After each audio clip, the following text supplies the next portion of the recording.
Au fur et à mesure que les habitants ont quitté leur maison, la forêt s'est rapprochée du village. Et un jour, elle a fini par l'engloutir. Même l'église a disparu.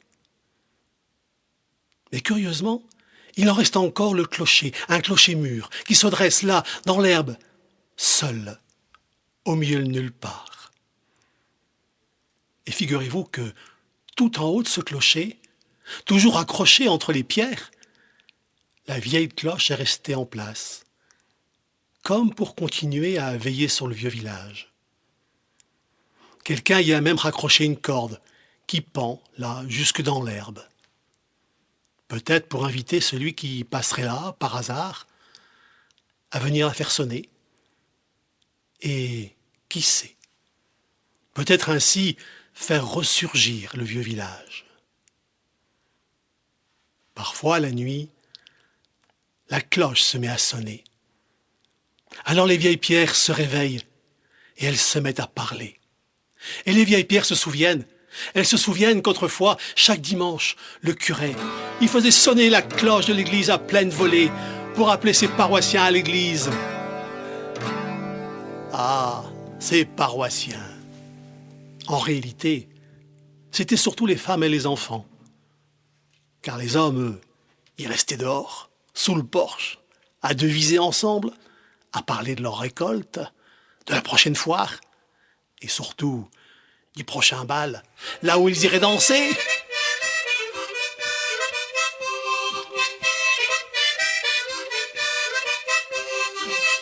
Et même qu'un jour, monsieur le curé était monté en chaire pour prêcher comme à son habitude, lorsqu'au milieu de son sermon, il vint à dire « Mes très chères sœurs, mes très chers frères, donnez, donnez à Dieu, et Dieu vous le rendra en double, et peut-être même plus si nécessaire. » Ce jour-là, au pied de la chaire, il y avait une vieille femme qui écoutait attentivement ce que lui disait son curé.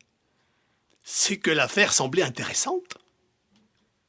À la sortie de la messe, elle en parle aussitôt à son homme. « Et tu sais pas ce que monsieur le curé a dit ce matin ?»« Ben non, qui dit l'autre ?»« Eh bien voilà, tout ce que l'on donne au bon Dieu, le bon Dieu nous le donne en double. »« Oh, c'est pas vrai. »« Mais si, qu'elle reprend la dame, si, si. »« Et tu sais pas à quoi j'ai pensé ?»« Ben non. »« Eh bien voilà. Tu sais bien que cette année, notre cochon, il est tout chétif, tout malingre.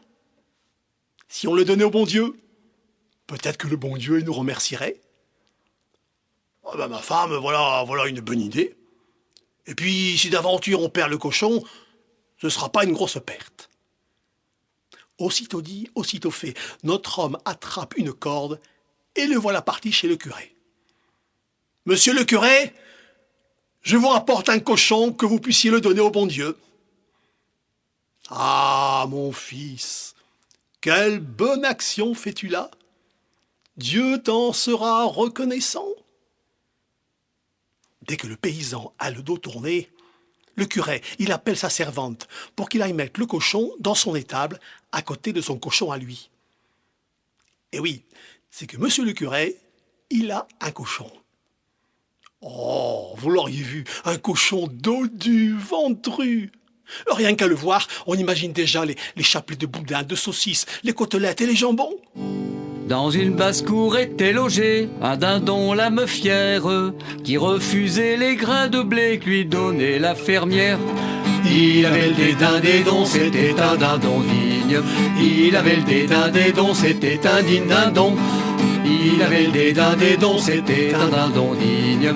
Il avait le dédain des dons, c'était un digne dindon. Faut vous dire quand même qu'il lui était arrivé une drôle d'histoire, bonhomme misère. Ouais, une bien drôle d'histoire.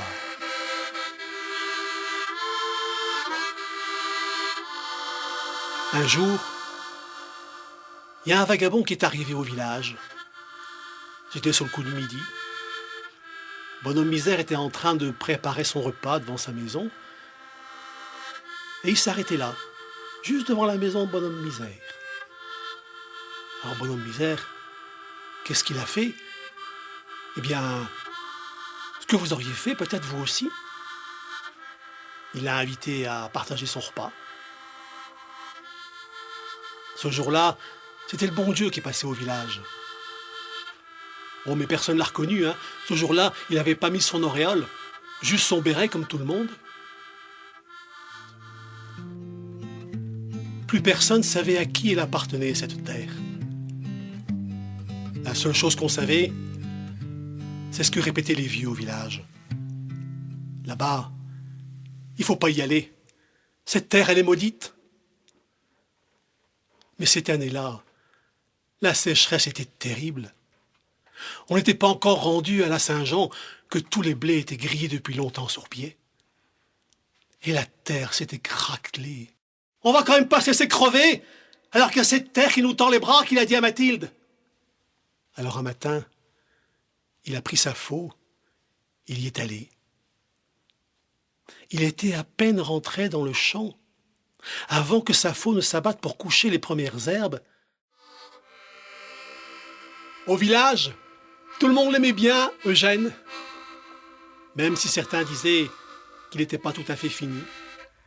Eugène, c'était le bienheureux du village, toujours prêt à rendre service et à pousser la chansonnette. Eh, dis, Eugène, qu'elle lui demande un jour Élise, tu ne pourrais pas arroser mes tomates.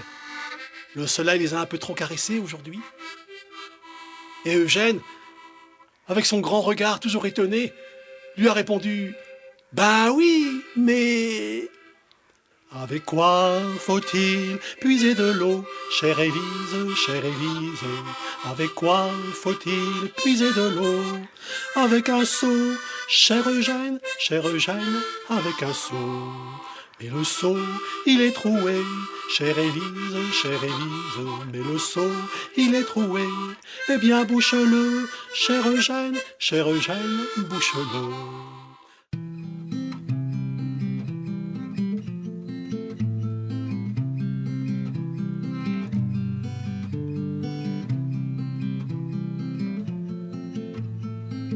Autrefois, à la sortie du village, juste à la lisière des bois, vivait un vieux grand-père et son petit-fils.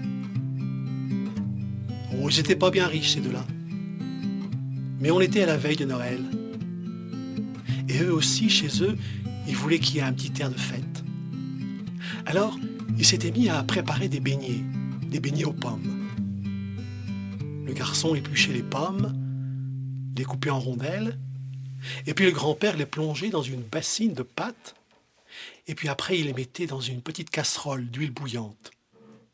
Ça faisait pshhh, et ça embaumait toute la maison.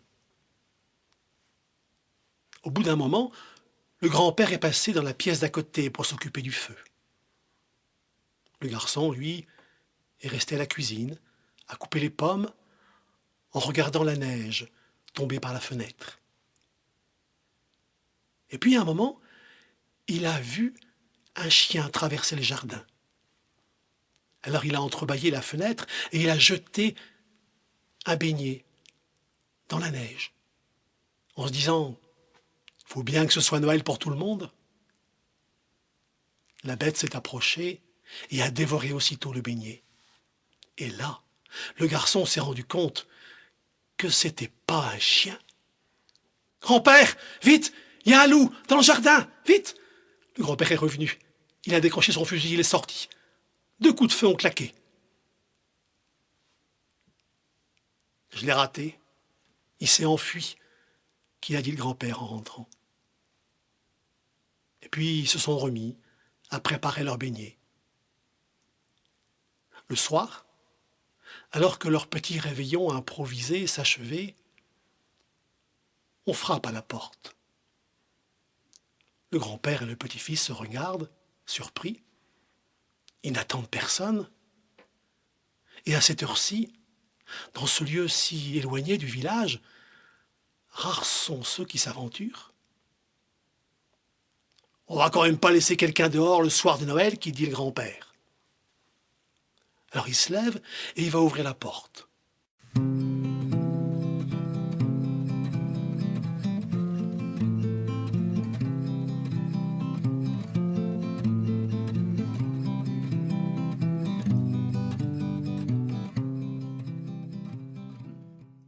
Il y avait un feu qui brûlait maintenant là-bas. Guillaume s'est mis à observer ce feu. Et au plus il le regardait, au plus il avait l'impression que ce feu était conduit comme le sien. Quand son feu rougeoyait dans les braises, là-bas, sur la colline d'en face, le feu semblait s'éteindre. Et quand il remettait des branchages, que son feu crépitait à nouveau, que les flammes remontaient vers le ciel, là-haut, sur la colline d'en face, le feu se mettait à nouveau à illuminer toute la nuit.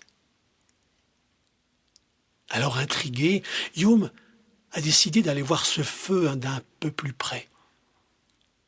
Il a laissé là ses moutons et son chien et il a dévalé la pente de sa colline. Au fond du vallon, il a traversé le petit ruisseau et il s'est mis à gravir la pente de la colline d'en face. Quand il a aperçu les premières lueurs du feu, il a ralenti le pas, progressant le plus discrètement possible. Et puis soudain, son cœur s'est mis à battre la chamade dans sa poitrine. Là, à quelques mètres de lui, allongé près du feu, lové dans une couverture, il paraît que cette nuit-là, ceux qui ont regardé les étoiles jusque tard dans la nuit ont vu au petit matin, juste avant que le soleil ne se lève, 2 étoiles filantes traverser ensemble le ciel.